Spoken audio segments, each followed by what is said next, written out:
தொடக்க நூல் பிரிவு 5 ஆதாமின் வழிமரபினர். கடவுள் மனிதரை படைத்த பொழுது அவர்களை தம் சாயலில் உருவாக்கினார். ஆணும் பெண்ணுமாக அவர்களை படைத்தார். அவர்களை படைத்த நாளில் அவர்களுக்கு ஆசி வழங்கி மனிதர் என்று பெயரிட்டார். ஆதாமுக்கு 130 வயதான போது அவனுக்கு அவன் சாயலிலும் உருவிலும் மகன் ஒருவன் பிறந்தான். அவனுக்கு சேத்து என்று பெயரிட்டான். சேத்து பிறந்த பின் ஆதாம் 800 ஆண்டுகள் வாழ்ந்தான். ஆதாமுக்கு புதல்வரும் புதல்வியரும் பிறந்தனர். மொத்தம் 930 ஆண்டுகள் வாழ்ந்த பின் ஆதாம் இறந்தான்.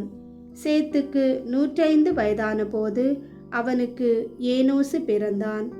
ஏனோசு பிறந்த பின் சேத்து 807 ஆண்டுகள் வாழ்ந்தான். சேத்துக்கு புதல்வரும் புதல்வியரும் பிறந்தனர். மொத்தம் 912 ஆண்டுகள் வாழ்ந்த பின் சேத்து இறந்தான். ஏனோசுக்கு 90 வயதான போது அவனுக்கு கேனான் பிறந்தான். கேனான் பிறந்த பின் ஏனோசு 815 ஆண்டுகள் வாழ்ந்தான். கேனானுக்கு புதல்வரும் புதல்வியரும் பிறந்தனர். மொத்தம் 905 ஆண்டுகள் வாழ்ந்த பின் ஏனோசு இறந்தான். கேனானுக்கு 70 வயதான போது அவனுக்கு மகலலேல் பிறந்தான். மகலலேல் பிறந்த பின் கேனான் 840 ஆண்டுகள் வாழ்ந்தான். கேனானுக்கு புதல்வரும் புதல்வியரும் பிறந்தனர். மொத்தம் 910 ஆண்டுகள் வாழ்ந்த பின் கேனான் இறந்தான். மகலலேலுக்கு 65 வயதான போது அவனுக்கு எரேது பிறந்தான். எரேது பிறந்த பின் மகலலேல் 830 ஆண்டுகள் வாழ்ந்தான். மகலலேலுக்கு புதல்வரும் எரேதுக்கு 162 வயதான போது அவனுக்கு ஏனோக்கு பிறந்தான். ஏனோக்கு பிறந்த பின் எரேது 800 ஆண்டுகள் வாழ்ந்தான். எரேதுக்கு புதல்வரும் புதல்வியரும் பிறந்தனர். மொத்தம் 962 ஆண்டுகள் வாழ்ந்த பின் எரேது இறந்தான். ஏனோக்குக்கு 65 வயதான போது அவனுக்கு மெத்துசேலா பிறந்தான்.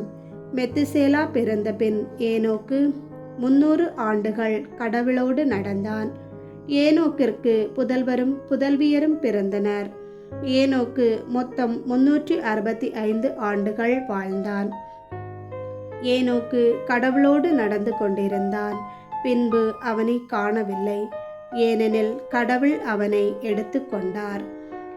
மெத்துசேலாவுக்கு 187 வயதான போது அவனுக்கு லாமேக்கு பிறந்தான்.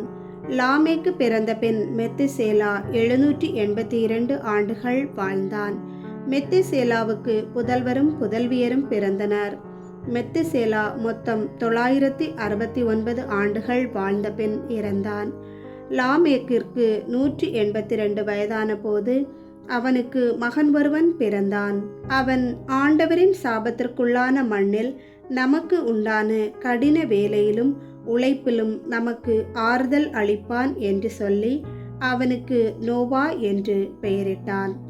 நோவா பிறந்த பின் லாமேக்கு 595 ஆண்டுகள் வாழ்ந்தான்.